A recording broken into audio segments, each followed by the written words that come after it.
Saludos cordiales, apreciados amigos. Seguimos en la serie con el objetivo de conocer los atributos que transformaron a Jesús el Galileo en una entidad divina inigualable. Cada estudio sobre las raíces del cristianismo es presentado con una exégesis neutra e independiente, fuera de toda confesión religiosa y libre de cualquier dogma. Antes de avanzar, debo señalar que según los evangelios sinópticos, Jesús el Galileo fue un judío idealista que pretendía liberar a su pueblo del yugo romano, pero fue capturado y ejecutado por el delito de sedición.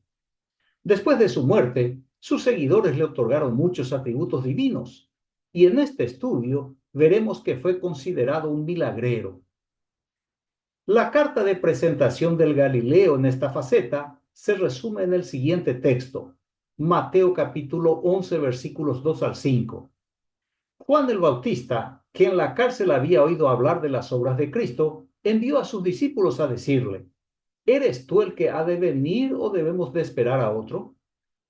Jesús le respondió, vayan y cuenten a Juan lo que oyen y ven.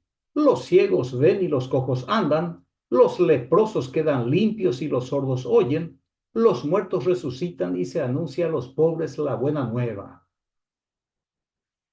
En esta narrativa teológica, Juan el Bautista se encuentra en la prisión y sus discípulos le tienen al tanto sobre la actividad de Jesús, el actor principal de los evangelios.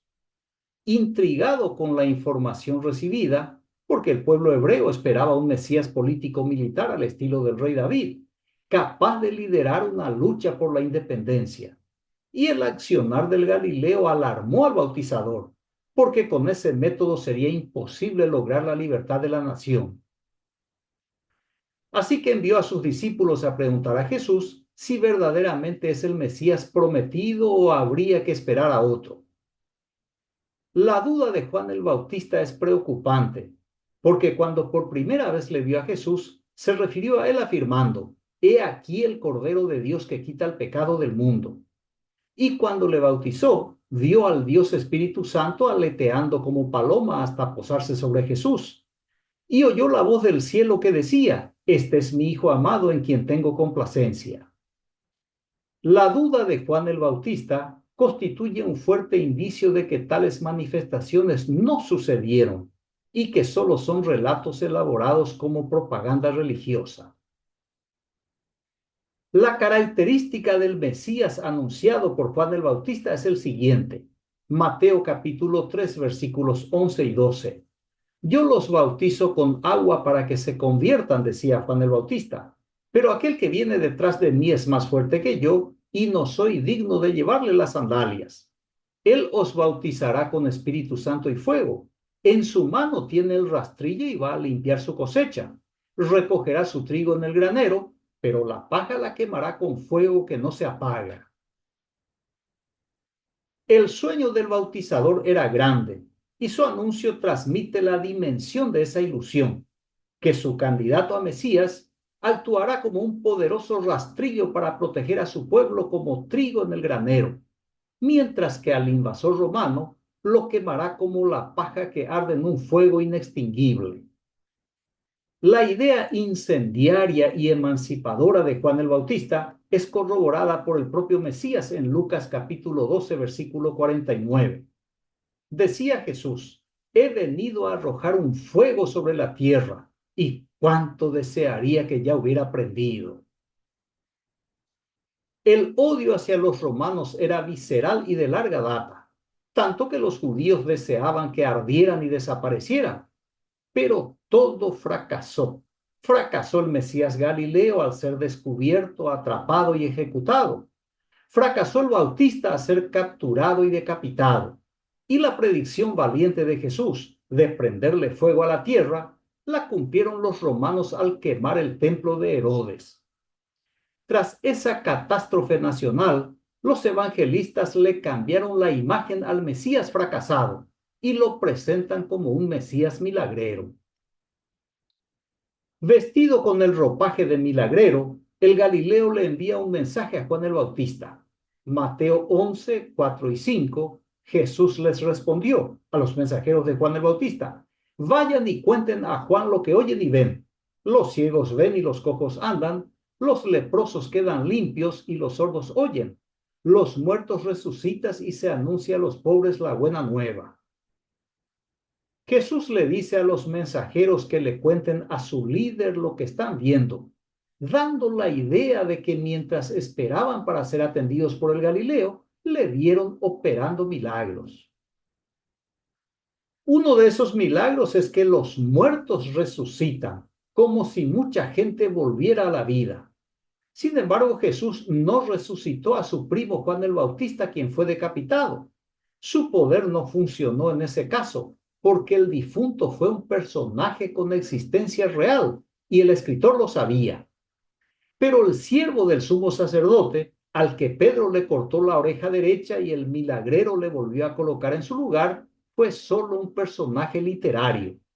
En este caso, el Galileo parece un ilusionista, porque la víctima no sangró ni se quejó.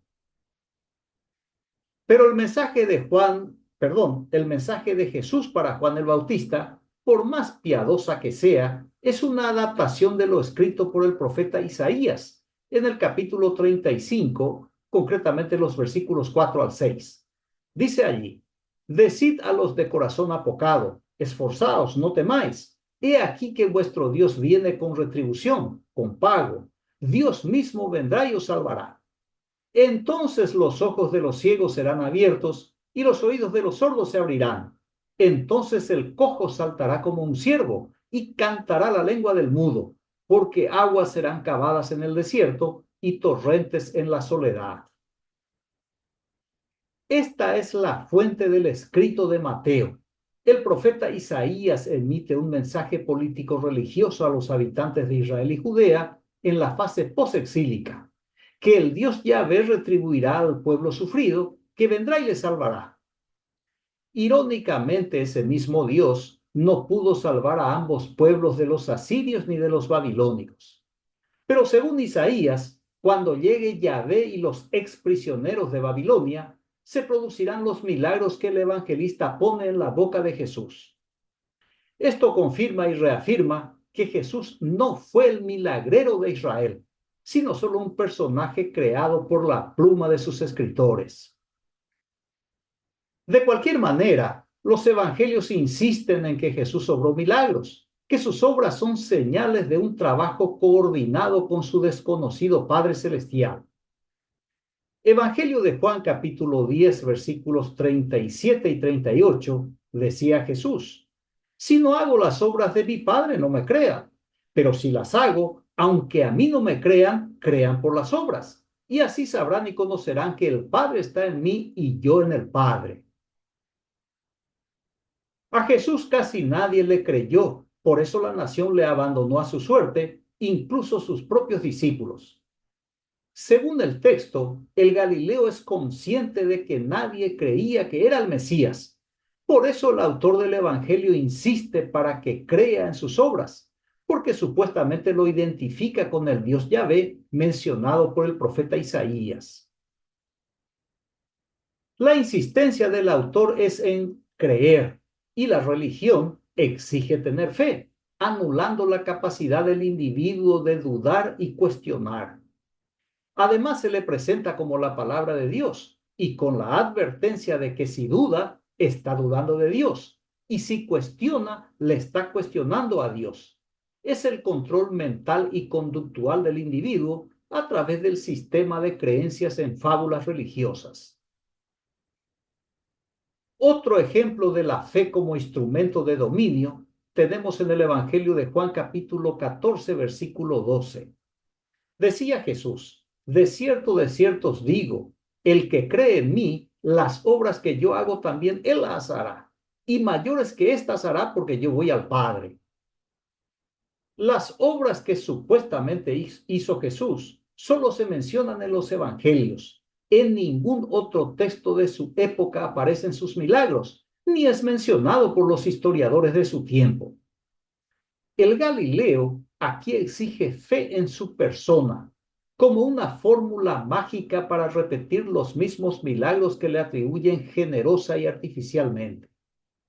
Y para las generaciones que después de su muerte vendrían, les dobló la apuesta, que si creen en él, harán obras mayores, superando en calidad y en cantidad a las obras realizadas por el Galileo.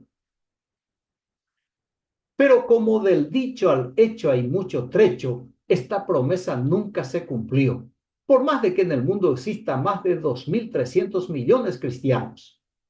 Los seguidores de Jesús no repitieron ninguno de sus milagros.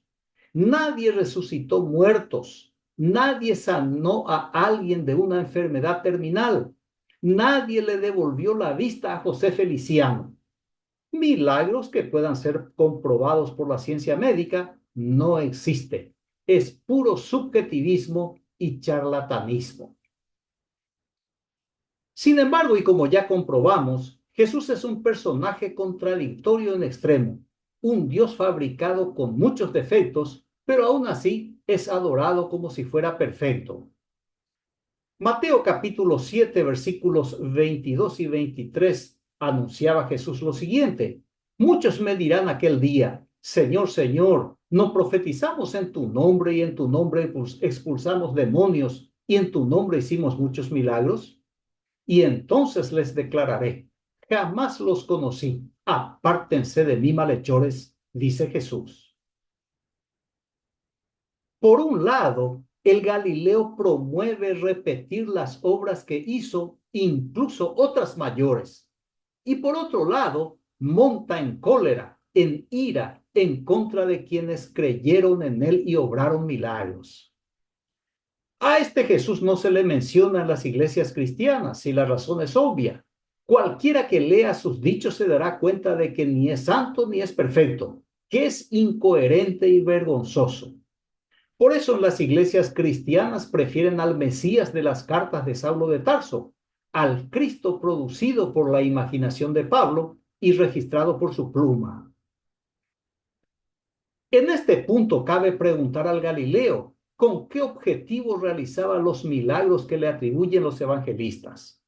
Su respuesta encontramos en Mateo capítulo 11, versículos 20 al 22. Entonces se puso a reprender a las ciudades en las que se había realizado la mayoría de sus milagros, porque no se habían convertido. Decía Jesús, ay de ti, Corazín, ay de ti, Betsaida, porque si en Tiro y en Sidón se hubieran hecho los milagros que se han hecho en ustedes, tiempo ha que con vestido de penitencia y ceniza se habrían convertido. Por eso les digo que el día del juicio habrá menos rigor para Tiro y Sidón que para ustedes. Jesús hacía milagros en un pueblo esperando que toda la población se convierta, es decir, que todos acepten que Él es el Mesías de Israel, basado en las obras milagrosas que realiza, las que según la creencia hebrea solo es posible cuando el Dios Padre está con Él. Basado en esta superstición religiosa, el autor de Mateo insiste en mencionar los milagros de Jesús, con el fin de respaldar la identidad mesiánica y la misión libertaria del Galileo. El rechazo de los habitantes es evidente, y eso enfurece al predicador norteño, del mismo modo que a un líder religioso de nuestros días, cuando nadie acepta su mensaje y nadie se convierte a su religión. Entonces, se emplea la amenaza como herramienta coercitiva, con el fin de forzar al oyente a cambiar de idea. Por eso el manso y humilde de corazón se transforma en un hombre violento y autoritario, que desea el mal a una población por el solo hecho de rechazar su ideología político-religiosa y no unirse a su movimiento. El chantaje es llevado al extremo mediante la condenación anticipada del día del juicio, pronunciada tras una ligera comparación con dos ciudades gentiles, Tiro y Sidón. Este mismo procedimiento emplea el cristianismo al dividir a la sociedad en dos grupos: los salvos y los condenados, los santos y los pecadores, los escogidos y los del mundo, los que serán arrebatados y los que serán abandonados, los de Cristo y los del diablo, etcétera, etcétera. A la luz de esta condenación, recordemos lo que Jesús aconsejaba. Lucas capítulo 6, versículo 37 decía Jesús: no juzguen y no serán juzgados, no condenen y no serán condenados, perdonen y serán perdonados.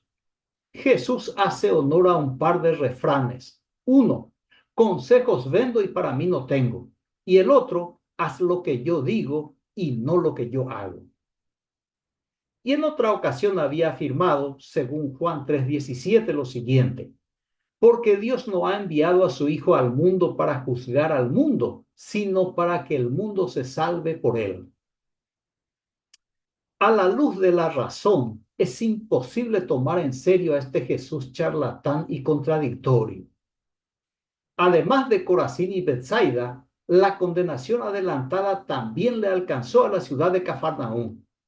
Mateo capítulo 11, versículos 23 y 24, decía Jesús: y tú, Cafarnaúm, hasta el cielo te vas a encumbrar, hasta el abismo te hundirás. Porque si en Sodoma se hubieran hecho los milagros que se ha hecho en ti, aún subsistiría el día de hoy. Por eso les digo que el día del juicio habrá menos rigor para la tierra de Sodoma que para ti. La comparación del escritor es con Sodoma, una ciudad legendaria que solo aparece en la Biblia hebrea como un lugar donde se desarrolla una trama con el objetivo de combatir la creencia de que seres angelicales tenían relaciones sexuales con las hijas de los hombres. Esta superstición aparece en los primeros versículos del capítulo 6 del Génesis y también se menciona en la breve carta de Judas, en los versículos 6 y 7. Dice allí: y a los ángeles que no guardaron su dignidad, sino que abandonaron su propia morada, los ha guardado bajo oscuridad, en prisiones eternas para el día del gran juicio, como Sodoma y Gomorra y las ciudades vecinas, las cuales de la misma manera que aquellos, habiendo fornicado e ido en pos de vicios contra la naturaleza, fueron puestas, por ejemplo, sufriendo el castigo del fuego eterno. Este texto fue tomado del primer libro de Enoc, que en los capítulos 6 al 16 se describe la caída de los ángeles rebeldes y se mencionan los nombres de los ángeles que se unieron a las hijas de los hombres. Dicho sea de paso, el texto nada tiene que ver con la práctica del homosexualismo, sino con la creencia de que los ángeles tenían relaciones sexuales con las hijas de los hombres. Antes de terminar, voy a leer de nuevo Mateo 11:23. Decía Jesús: y tú, Cafarnaúm, hasta el cielo te vas a encumbrar, hasta el abismo te hundirás. Porque si en Sodoma se hubiera hecho los milagros que se han hecho en ti, aún subsistiría hasta el día de hoy. La primera parte del versículo es una adaptación del escarnio de Isaías al rey de Babilonia. Isaías 14, 14 y 15 respectivamente dice lo siguiente: sobre las alturas de las nubes subiré y seré semejante al Altísimo, mas tú derribado eres hasta el Seol, a los lados del abismo. Este texto, donde Isaías se burla del monarca de Babilonia, Mateo lo recicló y puso en la boca del Galileo ejecutado. Con este método de adaptar los pasajes de la Biblia hebrea, se montaron casi todos los dichos y hechos del Mesías literario, del Mesías de los Evangelios, del falso Mesías que fue rechazado por la nación de Israel. Muy bien, concluyo la exposición con la observación del economista estadounidense John Kenneth Galbraith. Para manipular eficazmente a la gente, es necesario hacer creer a todos que nadie les manipula. Agradezco su amable atención. Reciba un fraterno abrazo y hasta el próximo estudio. Gracias.